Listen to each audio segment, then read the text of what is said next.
Pero bueno, con las implicancias que eso tiene a nivel mundial. Por eso ya mismo me voy al living a hablar con Nico Luca, que gentilmente se ha quedado a propósito de esta alerta mundial, y no exageramos, créannos, a propósito de un ataque perpetrado por las fuerzas estadounidenses sobre Irak que terminaron con la vida de Soleimani, un general iraní. Muy importante, eso iba a decir, una figura muy relevante de la política iraní. Pero también hablamos de la geopolítica, hablamos con una implicancia muy importante. Queremos saber qué está pasando. Fue la forma más drástica que utilizó Estados Unidos para mostrarle al mundo que efectivamente Irán estaba teniendo más injerencia de lo que debía en Irak. Porque murió en Irak, murió en Bagdad. Lo interceptaron con un misil disparado desde un avión no tripulado. Y estaba en Irak, estaba en las inmediaciones del aeropuerto de Bagdad. Con lo cual, bueno, está bien, lo mataron y al mismo tiempo, en el mismo acto, demostraron que sí, que el hombre estaba teniendo su injerencia en el país vecino. Ahora, eso no era una novedad, se sabía que estaba... Lo venían diciendo. Digamos, era un representante de Irán en Medio Oriente y en el mundo, digamos. Eran denuncias constantes que venía tirando Estados Unidos, puntualmente Donald Trump. En los días previos se había dicho que Irán estaba detrás de los ataques contra los objetivos norteamericanos en Irak. El ataque contra la embajada de Estados Unidos en Irak fue el punto determinante. Donald Trump avisó por Twitter y aclaró que no era una advertencia sino una amenaza. Y horas después, bueno, ocurrió este hecho que terminó repercutiendo en todo el mundo, aunque estemos lejos. Porque Argentina está lejos de todo. Sí. Argentina siempre nos quejamos de nuestros problemas cotidianos. Estamos lejos de los problemas de refugiados, estamos lejos de los conflictos de Oriente Medio. Pero bueno, aunque no quieras, te va a terminar afectando, porque lo primero que pasó fue, en la primera hora subió 3% el barril de petróleo, y en lo que empezó este conflicto ya lleva 8% hacia arriba, en un contexto en el que la Argentina acaba de congelar los combustibles. Es un problema que nos va a terminar afectando. Y a propósito de la afectación que puede tener esto sobre la Argentina, Eduardo Martínez, él es analista internacional, especialista en geopolítico, está con Ale Moreira. ¿Nos ves? Ale, ¿nos escuchás? ¿Estamos Así es, sí, te vemos, claro. Te escuchamos perfectamente, sí, estamos, por suerte, nos abrió las puertas para poder saber lo que se viene en este conflicto. Estamos hablando de Eduardo Martínez, muchas gracias por recibirnos. Y para comenzar, a ver, las redes, Twitter... Tercera Guerra Mundial. ¿Estamos en una Tercera Guerra Mundial en ciernes, Eduardo? No, para que nos quedemos tranquilos, no. Y primero, las guerras han cambiado. Las guerras han cambiado mucho, no son las guerras convencionales que teníamos como la Primera Guerra Mundial, que era la guerra de trincheras, y después la Segunda Guerra Mundial, que fue la guerra postimperios. Esas guerras tradicionales están muriendo realmente, no son muy efectivas. Ahora son más comunes las guerras económicas, los bloqueos, los movimientos de estructuras geopolíticas para cercenar posibilidades a los países y demás. Ha cambiado mucho el mundo. Ahora, sí, estabilización en el Oriente Medio muy importante que puede afectar en lo económico. Eso indudablemente es un escenario que ya empieza a pasar, ¿no? Ya empieza a ocurrir. Bueno, tenemos algún problemita. Vamos a estar seguramente restableciendo la comunicación con Eduardo Martínez. Será muy interesante escucharlo. Nico, pensaba también... ¿Se cortó? Sí, a ver, ¿recuperamos? Si recuperamos, me avisan. ¿Recuperamos? Sí, yo te escucho, Perfecto. Ale. Bueno, estamos con un poquito más de delay, pero igualmente recuperamos. Bueno, no, vamos a recuperarlo en un ratito nada más como corresponde y seguimos allí. Nico, yo pensaba también, bueno, vos decías, bueno, esto confirma que efectivamente Soleimani estaba, este general estaba allí en Irak. Para Irán, el cargo de él, o sea, aparte de ser el segundo en el orden de mando de la Guardia Revolucionaria, estaba asignado a la política exterior de Irak en la zona. Por eso digo que esto para mí no era una sorpresa, se sabía, de hecho, era precisamente una de sus funciones.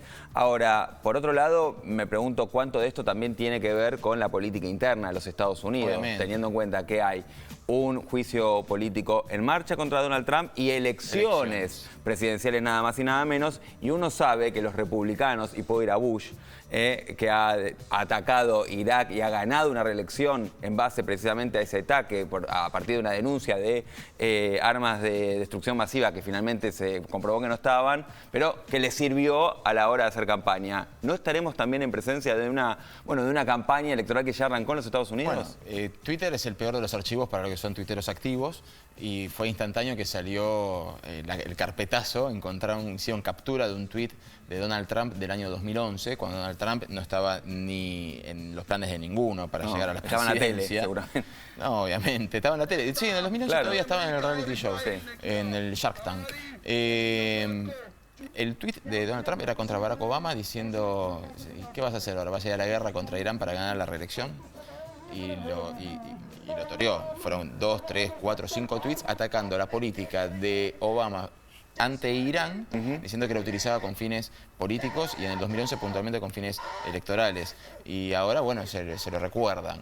¿Esto fue una medida preventiva o realmente tuvo algo que ver con la política interna? Eso es el primer, y hubo uno que fue bastante irónico.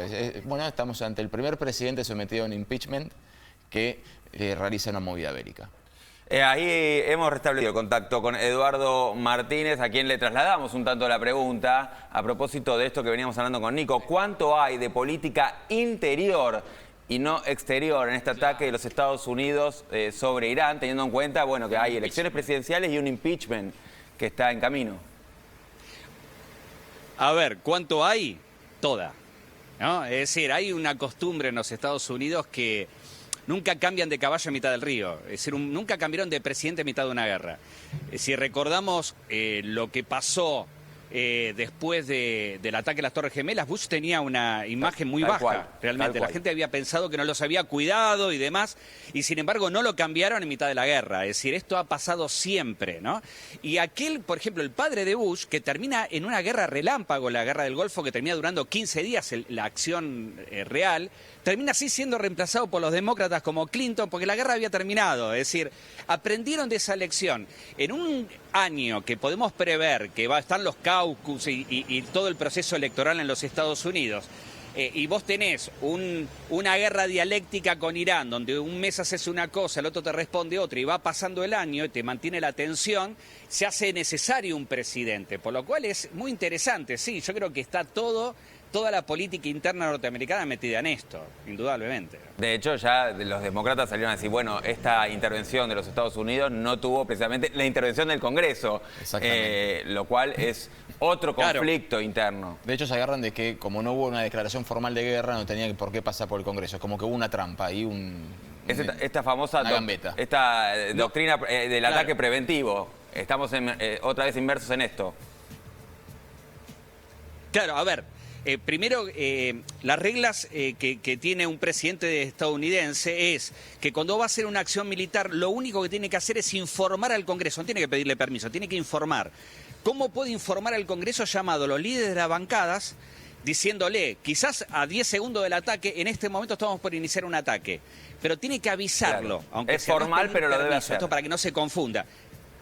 No lo hizo porque no quería que nadie lo pare ni lo juzgue ni nada, ¿no? Eso sí es un error, digamos, importante. Es un real Donald Trump. No es la primera vez que un presidente...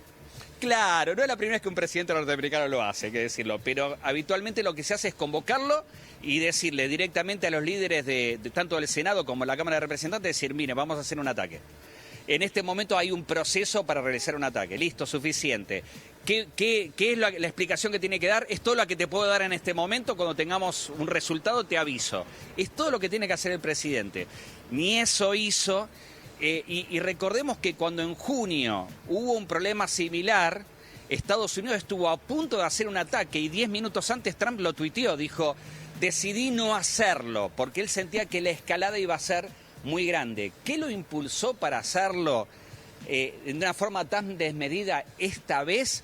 Y yo creo que la política interna tuvo mucho que ver. Claro, y lo hizo en Ojota, porque recordemos que el hombre está de vacaciones en Palm Beach y desde ahí mandó a atacar, Irán. Te hago la última, Eduardo, y te liberamos. A propósito, hablabas de escalada. ¿Hasta dónde puede llegar esto?